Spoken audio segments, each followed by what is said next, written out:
Warning, this is a family-friendly radio. Children of all ages are welcome to participate.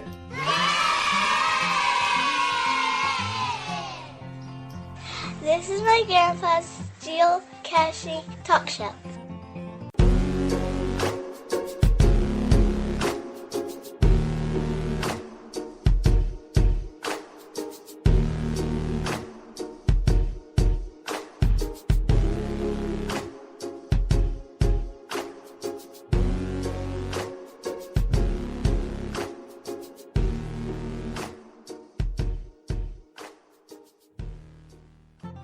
Hiker James After Cache is sponsored by Cacheface.social. Like to meet new friends, share your photos, tell stories about your caching adventures? Go to Cacheface.social. You might be surprised that some of your friends are already there waiting for you. So try it out today. It's free and it always will be. That's www.cacheface.social. See you there.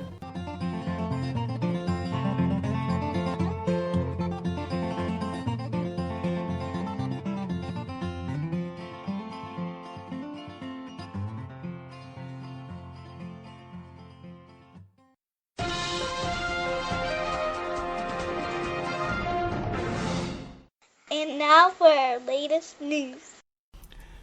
Hello, geocachers, and welcome to Hiker James After Cache, episode 15. There was a small mistake I made last week, and I want to correct that. I had said that we were on the air with this show for 2.5 months, and it should have been 3.5. So now we have been on the air 3 months and 3 weeks for this episode. So I wanted to get that out there to let you know that I did make a mistake, and I caught it when I listened back to the show. So anyway, I hope that's the biggest mistake I ever make on here. But if you ever catch me in saying something that's not right, let me know, and I'll correct it the next week. Just send me an email to Radio Talk Show 2013 at gmail.com, or you can send me a voice message at speakpipe.com/hikerjames, and I'll be glad to fix that right for the listeners. So anyway, I wanted to do that, and we are also we're going to tell you about the ice bucket challenge that I did a couple weekends ago. And I was challenged by Ginger, the geocacher. Yes, I did that. And it was cold. And I have that about just about everywhere. But you can find it on my YouTube page, which is Hiker James 1, if you want to search for that. And also I called out Mr. Yuck in New York and had him to do the ice bucket challenge, and he did. He done that at an event that he was in, and we appreciate it there, Mr. Yuck, for going through with that.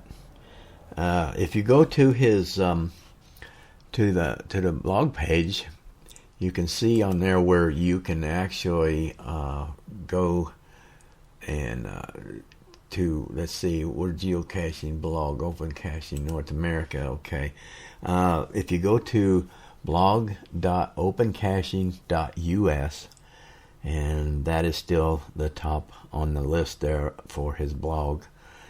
And down at the bottom it says OCNA, which is Open Caching North America Administrator Dudley Grunt's father, Ben, was diagnosed with ALS in late October 2013. Please visit DG's fundraising page and to see DG doing the Ice Bucket Challenge, and please consider donating.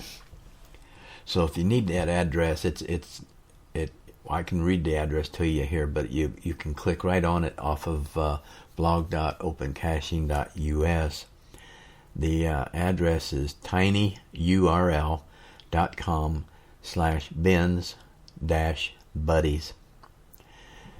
And Open Caching North America has been out here for a long time, and they do all kinds of blogging on different people, different things about geocaching. And he also has my episodes on there every week where you can listen to it from there. They had a diversified cacher contest a few weeks ago that lasted about a month, I believe. And they have the winners on there. The winning number of entries and the players, and then below it had what they had won. And so you can check all that out if you like, and bookmark that as one of your favorites. It's blog.opencaching.us. All right, we'll move right on into our birthdays for the week. And I have one from an email that I get from cacheface.social of the members there, that when their birthdays pop up, that it keeps track of them. I haven't received anything from anyone else out there as far as an email or voice message to when their birthdays are, but if you want to have your birthday aired, you can send me a message, the same thing as before, on Radio Talk Show 2013 at gmail.com, or you can send me a voice message at speakpipe.com/hikerjames. So this week is Warren Keller, and the birthday is September 30th, which is Tuesday, and it said in the email 64 years old. Now, on Warren, if you're listening to this, it says on your homepage 63. I don't know if you're 63 now and turning 64, or if somebody jacked up your age one year on you that you didn't realize, or whatever. But anyway, the birthday is Tuesday, September 30th, and happy birthday to you. I hope you enjoy that day, and be safe, and go out and find some caches to celebrate your birthday. TechBlazer.com. If you haven't never heard of that website, that's TechBlazer.com. If you're looking for some geocaching log sheets, you can find them there. They're free to download and print out on your printer. And when you go to that page, you'll look right underneath TechBlazer, where it has the home, about me, contact, and geocaching log sheets. You just click on geocaching log sheets and search for whatever size and type log sheet that you're looking for. They have them all, and you can scroll down and find the one you want and print it out. They have the front and back parts of the stash note, where they have them where it shows first to find, the date and time, or they have replacement log sheets where it just shows new lines on it, and they have them in black and white. They have them in color. It's just there's all sorts of different ones on there, and that is really cool, because you'll always come across a geocache somewhere where if you don't have a log sheet in it, or if it's full or wet, you can just take a pair of scissors and cut you out one of these. They come in different amounts on the page depending on what size you want. They have the nanos, which is very small, 0.315 inches or 0.8 centimeters, and for your nanos. They have them up to 2.5 inch, which is pretty good size. And like on that one, there's only 3 on a sheet when you print that out. Just give you an example. The 1.5 inch, there are 5 of them on the sheet when you print that out. And let's see, the 1.25. There are 3 on there, but there's total space for 39 logs plus the first to find. So it's simple and it's cheap. It's free. So you want to check that out? Just go to techblazer.com and go to geocaching log sheets. And don't forget, when you go out geocaching, to take a few different sizes with you. I carry one sheet of each in my bag, and that's the handiest thing, because a lot of people sign that last line and not say anything, or somebody will leave the lid off a little bit loose, and it'll rain and it gets soaked because the little baggie, it wasn't sealed, and all kind of reasons why you would need a new log sheet. I always leave my sheet, or the old sheet, in there, and when I replace them, I don't take the old sheet out if there's room.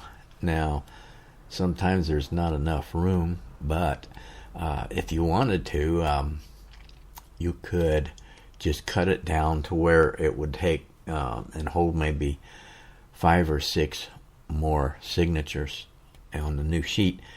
Put that in there, and then as soon as you get back to log it, send a message to the CO. Now don't throw a maintenance on it, because that's really aggravating when somebody throws a maintenance on it. But if you just contact the log owner, the CO, or even just post it on the page, because he'll get an email that someone found his cache. So let him know that the either the log sheet was full or wet or whatever. Let him know that you put a replacement sheet in there big enough to hold a couple more signatures, and that he needs to go and replace that log sheet. Then he can just take that the log sheet that was in there and take it out and take it home with him, throw it away, whatever he wants to do with it. That way, that somebody won't think that you just took the old log sheet and threw it down on the ground or whatever. It's always nice to take a few things with you when you go geocaching, and I don't usually go that far from the car when I go, but if I do have a pretty good stroll, I take my bag with me, and I have in that bag I have some extra caches, containers, and the log sheets. I have some the plastic tie strips. I have some tape, some just regular Scotch tape, and in case the log sheet's tore, I can throw a piece of Scotch tape on it. I have some camouflage tape, and that came in handy a few times because maybe the camel was coming off of the lid, and it's just about an inch square, that inch and a half square, that I just cut off of there and fixed the container. It's always easier for you, if you have some extra parts with you, to fix the geocache while you're there on the spot, to save the CO from maybe having to drive 15 miles just to put a piece of tape on it. And it's really appreciated by the COs that they just, they'll probably not thank you for it, but they do appreciate it. If I see anything on my containers, on my geocaches, that somebody had fixed it, I really appreciate it, and I will put a comment on that page.